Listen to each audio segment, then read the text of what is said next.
Assalamualaikum warahmatullahi wabarakatuh. Perkenalkan, nama saya Norikmah Luciana dengan NIM 2223025627. Program Studi Pendidikan Guru Sekolah Dasar. Video ini dibuat dengan tujuan memenuhi tugas mata kuliah Evaluasi Pendidikan SD yang diampu oleh Profesor Dr. Bulkani MPD. Pada kesempatan ini, saya akan membahas tentang evaluasi pembelajaran beserta keterangan dan penjelasannya.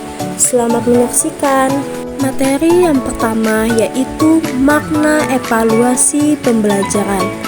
Evaluasi pembelajaran adalah proses sistematis untuk menilai kemajuan dan efektivitas pendidikan.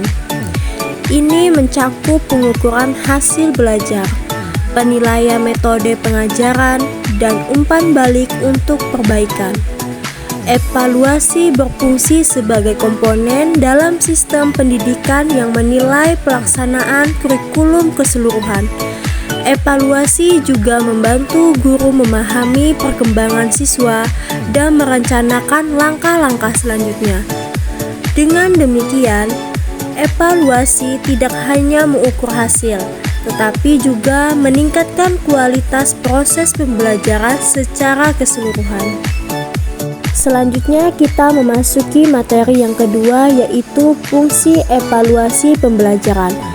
Evaluasi pembelajaran memiliki beberapa fungsi penting dalam pendidikan.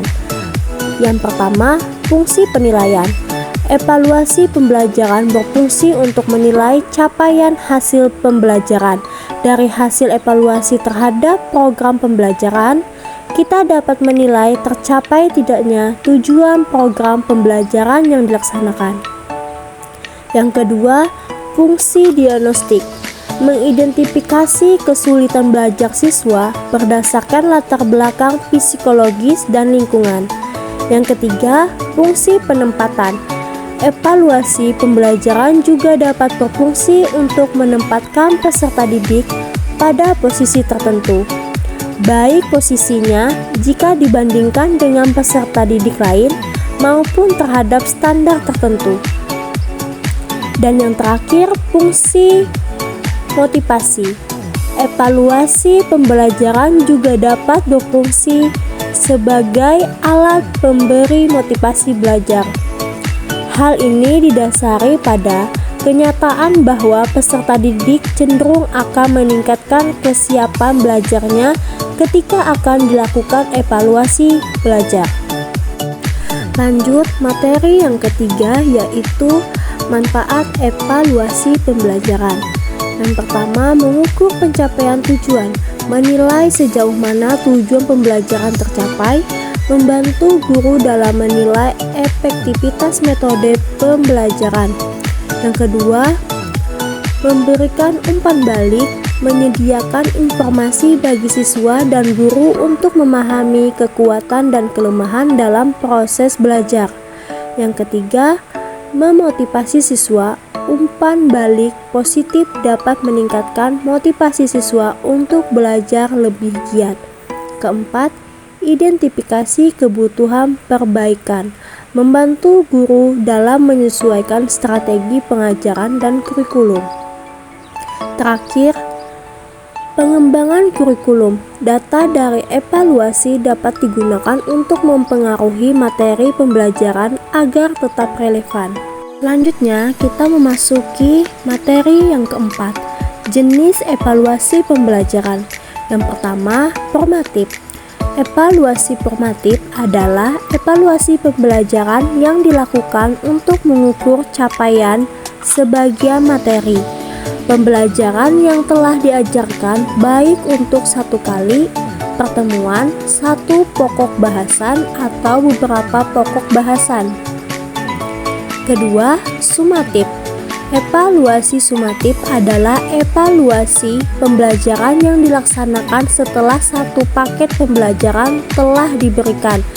Evaluasi sumatif akan memberikan data tentang penguasaan peserta didik pada suatu materi pelajaran. menentukan posisi mereka terhadap peserta didik lain atau terhadap kriteria tertentu.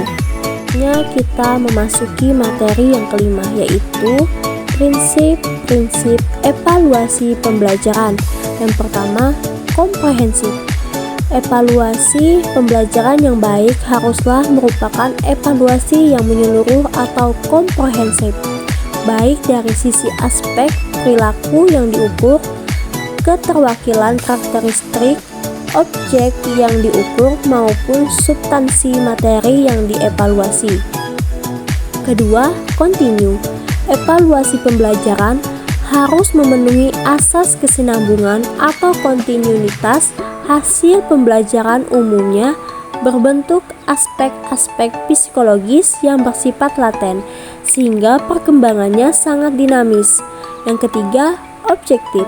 Evaluasi pembelajaran haruslah objektif, adil, dan tidak pilih kasih. Evaluator harus memberikan penilaian apa adanya terhadap perilaku hasil belajar yang diperoleh peserta didik setelah mengikuti pembelajaran.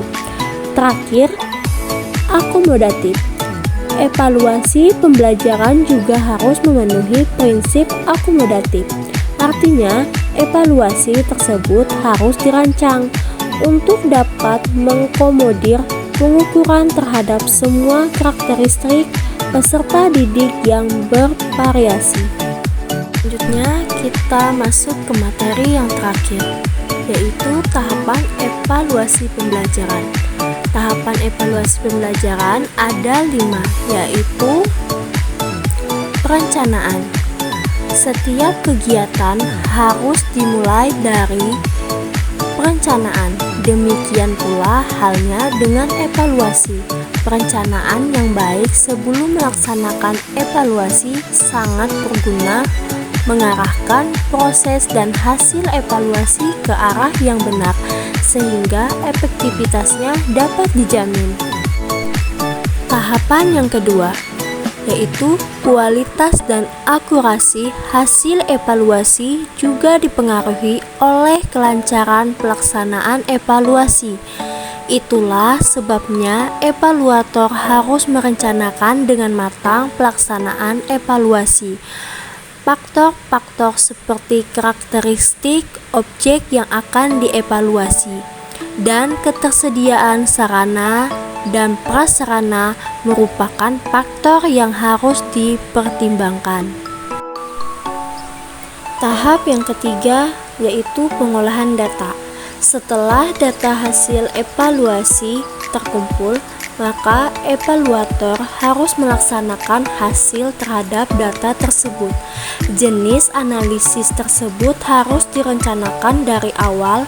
Analisis hasil evaluasi umumnya dapat dibedakan berdasarkan pendekatan yang digunakan, yakni analisis data kuantitatif dan analisis kualitatif.